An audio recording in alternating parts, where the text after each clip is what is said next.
Halo anak-anak, apa kabar semuanya? Semoga selalu dalam keadaan sehat ya. Tetap semangat dalam melaksanakan pembelajaran. Nah, hari ini kita akan melanjutkan pembelajaran kita mengenai aplikasi turunan fungsi trigonometri, yaitu tentang selang kecekungan dan juga titik belok. Nah, kalau sebelumnya itu kan kita sudah mempelajari mengenai nilai maksimum, nilai minimum, selang kemonotonan. Sekarang itu merupakan lanjutan dari pembelajaran sebelumnya. Nah, tujuan kita mempelajari ini agar kita bisa dapat tahu nih jika suatu fungsi itu dapat diselesaikan dengan menggunakan turunan, dan dapat kita lihat bagaimana selang kecekungan dan apa itu titik belok. Oke, untuk tidak memperpanjang waktu, langsung saja kita mulai pembelajaran pada hari ini. Untuk tujuan pembelajaran kita pada materi kali ini yaitu peserta didik dapat menjelaskan titik belok dan selang kecekungan kurva fungsi trigonometri, serta dapat menyelesaikan masalah yang berkaitan dengan titik belok dan selang kecekungan kurva fungsi trigonometri dengan tepat. Nah, kita lihat pengertian selang kecekungan. Suatu fungsi dikatakan cekung ke atas jika turunan pertama dari fungsi tersebut naik, cekung ke bawah jika turunan pertama dari fungsi tersebut turun pada suatu selang atau interval. Nah, pengertian ini dapat kita umpamakan seperti sebuah mangkok. Nah, kalau mangkok ini mengarah ke atas, terbuka ke atas, maka dia disebut dengan cekung ke atas. Lihat panah yang berwarna merah ya. Tapi kalau mangkok itu terbalik, otomatis kan dia terbuka ke bawah, maka itu disebut dengan cekung ke bawah. Nah, coba kita lihat ini, grafik fungsi fx sama dengan 2 sin x dikurang 1. Nah, berdasarkan grafik ini ada grafik yang menyerupai mangkok, yaitu ada yang cekung ke atas, yang di bawah itu cekung ke atas, dan ada yang cekung ke bawah. Sekarang kita lihat teorema kecekungan yang berlaku. Nah, misal diberi suatu fungsi x mempunyai turunan kedua pada selang i, maka berlaku yang pertama, jika f double aksen x-nya itu lebih dari 0 atau turunan kedua fungsi x-nya itu lebih dari 0 untuk semua x anggota i, maka fungsi itu cekung ke atas pada selang i. Jadi kalau misalnya turunan keduanya itu lebih dari 0, maka dia cekung ke atas. Lalu yang kedua, jika f double aksen x-nya kurang dari 0 atau turunan keduanya kurang dari 0, untuk semua x anggota i, maka f-nya cekung ke bawah pada selang i. Jadi kalau turunan kedua x-nya lebih dari 0, dia cekung ke atas, tetapi kalau turunan kedua x-nya kurang dari 0, maka dia cekung ke bawah. Sekarang kita lihat contoh soal. Diberikan kurva dengan persamaan fx sama dengan 2 sin x dikurang 1 pada interval x lebih dari 0 dan x kurang dari 2v. Berarti intervalnya dari 0 sampai 2v. 2v itu artinya 360 derajat. Tentukan interval saat fx-nya cekung ke atas dan cekung ke bawah. Nah, tadi berdasarkan teorema kan itu semua berdasarkan turunan keduanya. Berarti kita cari dulu turunan pertama dari fungsi x-nya. Fungsi x-nya 2 sin x dikurang 1. Turunannya berarti adalah 2 cos x. Kita turunkan lagi, berarti turunan kedua dari fx adalah min 2 sin x. Nah, setelah itu sekarang kita mau cari nih untuk daerah cekung ke atas terlebih dahulu. Nah, untuk cekung ke atas syaratnya adalah f double aksen x-nya atau turunan kedua x-nya itu harus lebih dari 0. Berarti min 2 sin x itu harus lebih dari 0. Sin x kurang dari 0 per min 2. Sin x kurang dari 0 per min 2 0 dibagi min 2 sama dengan 0. Berarti sin x kurang dari 0. Nah, sekarang kita buat dia menjadi sama dengan, kita umpamakan dia menjadi sama dengan, berarti kan sin X sama dengan sin 0. Nah, kenapa sin X sama dengan sin 0? Karena sin X itu sama dengan sin theta.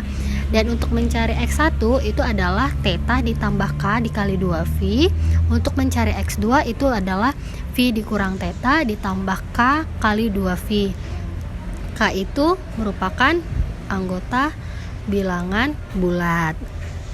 Nah, X1 tadi, X1 adalah theta ditambah K kali 2V. Tetanya berapa? Sin tetanya sin 0, berarti sin 0 itu nilainya 0. Berarti tetanya 0 ditambah K kali 2V. Berarti X1 sama dengan K dikali 2V. Nah, untuk X2 itu kan rumusnya V dikurang theta ditambah K dikali 2V.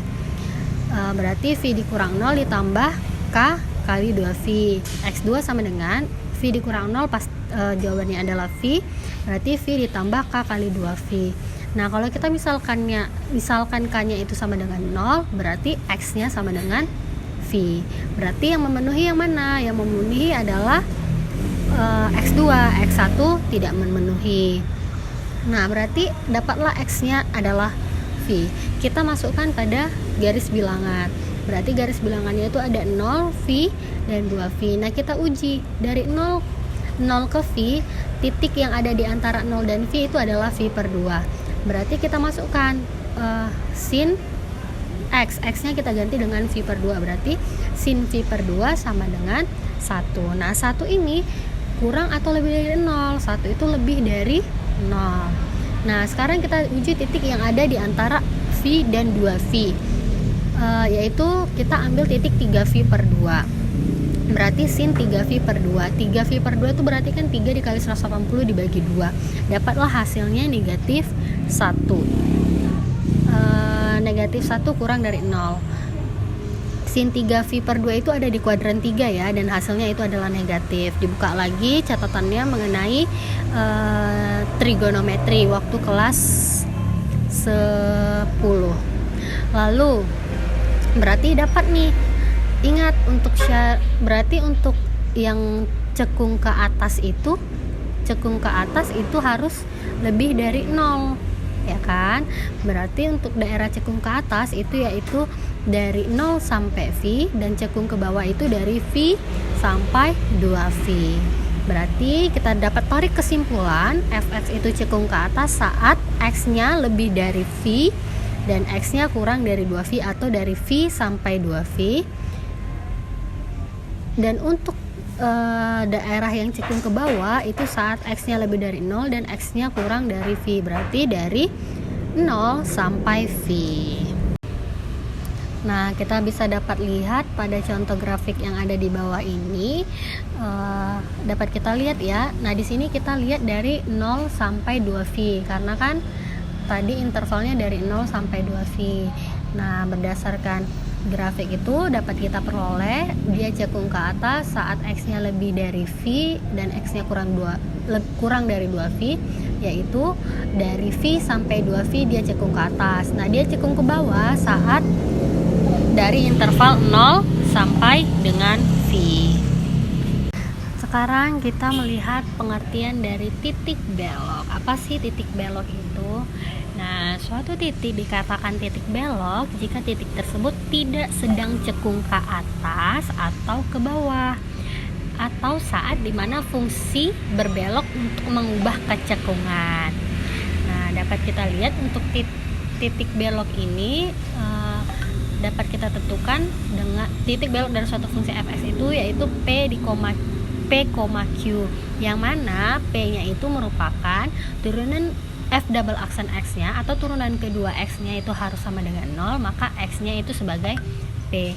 Dan untuk Q-nya, FP, fungsi P itu sama dengan Q. Untuk lebih jelas kita lihat contoh soal berikut ini. Oke, contoh soal. Diberikan kurva dengan persamaan fx sama dengan 2 sin x kurang 1 untuk x-nya lebih dari 0 dan x-nya kurang dari 2v. Tentukan koordinat titik belok dari fungsi x. Nah, kita cari dulu turunan dari fungsi X itu adalah 2 cos X. Lalu kita turunkan lagi, jadi F double aksen X-nya sama dengan min 2 sin X. Selanjutnya kita tentukan titik belok. Titik belok kan tadi P, Q. Nah, F double aksen X sama dengan 0. Berarti min 2 sin X sama dengan 0. Sin X sama dengan 0 per min 2 atau sin X sama dengan 0. Kayak tadi ingat sin X itu sama dengan sin theta. Nah, 0 itu merupakan dari nilai dari sin 0. Berarti sin X sama dengan sin 0. Ini sama caranya sama kayak yang tadi ya.